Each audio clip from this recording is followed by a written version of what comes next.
Between 1958 and 1961, France did something absolutely horrible. France made the Francophone African countries, and I don't even want to use that terminology, but I only use it for the purposes of conversation. The 14 countries which were formally, but still colonized by the French, they were forced to sign a document that they called the Pact for the Continuation of Colonization. You heard me. The Pact for the Continuation of Colonization. If you want your independence, you must sign this. Guinea, Secretary said absolutely not. Mali said absolutely not. France, pack your bags and go on back home. France could not believe it. Could not understand that an African country, these monkeys, do not want to be affiliated to France. They said, we will show you. So history tells us France went into those two countries, took everything that they thought they had brought to those two countries, including the last teaspoon and chair, proceeded to pour concrete into the sewage pipes, completely devastating the two economies. The then newly appointed president of Ghana, Kwame Nkrumah, in his efforts to rescue these two economies, created the first ever union of any African states, Ghana, Guinea, and Mali. But what that did was it made the other African countries realize that if they go against France, this was the fate that was waiting them. So what did they do? Wait the paper. And they signed. What did the pact say? One. The pact said, you monkeys, you don't know how to manage your money. So you shall deposit 85% of your bank reserves with the French Central Bank under the control of the French Minister of Finance. And that France is going to take your deposits from the individual countries, pool them together, invest them in the French stock market under the French name. And you, monkeys, you may or may not know the returns. Latest figures are showing this is still going on since 1958. France today is collecting out of Africa over $500 billion before investing. And when they finish investing this money, for every 14 billion out of Africa, they're recognizing over 300 billion.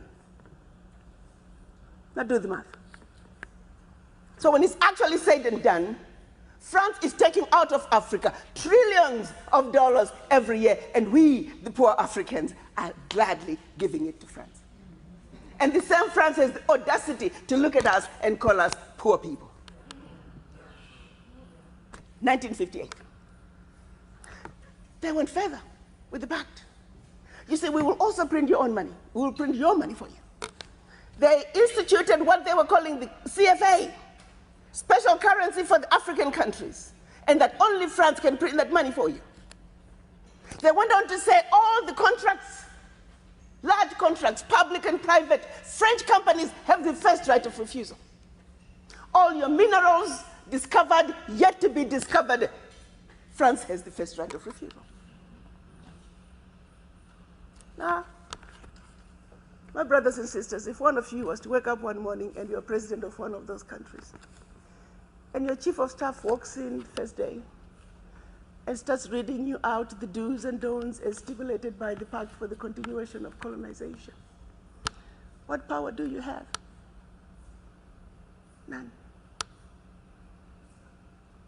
And the same countries that are stealing from Africa, they have the audacity to look at Africa and say, Africans, what's wrong with you? Why can't you all take care of yourselves?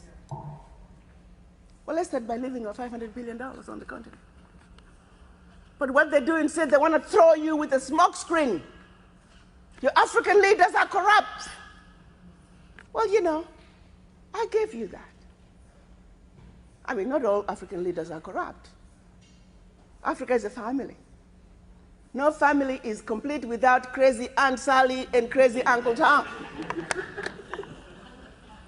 Nobody's perfect. Okay, fine, so I'll give you that. Their own figures are saying 50 billion is getting out of Africa from corruption. Fine, I give you that. But you do not want me to engage in a conversation that's solely limited to the $50 billion out of Africa through corruption. First, you don't tell me where it's going. You simply tell me it's getting out of Africa. But secondly, there's a bigger thief. You got two thieves, one with a briefcase with 50 billion and the other thief with a briefcase with 500 billion. I am a smart woman. You want me to ignore the one with 500 billion and put all my energies on a suitcase with 50? And by the time the one with 500 billion is done investing, we are talking trillions. Now, do you see how quickly the funds out of Africa from corruption become the larger chunk under the table? And they want you to stay under the table. So you never have to talk about what is on the table. We must wake up, Africans.